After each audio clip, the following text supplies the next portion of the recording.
Hello, I saw your question on discussion board. You want to use the quadratic formula to solve this equation.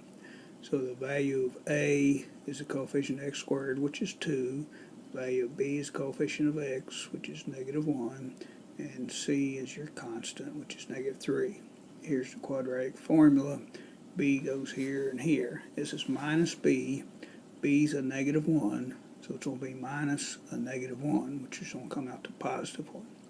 It's plus or minus square root of b squared, which will come out to +1, minus 4ac over 2 times a.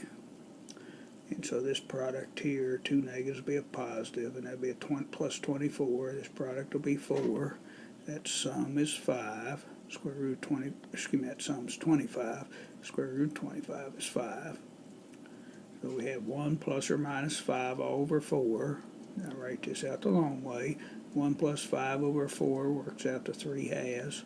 1 minus 5 over 4 works out to be -1. And you can check those answers. If you plug in -1, it should work out, and also 3/2. Hope this helps.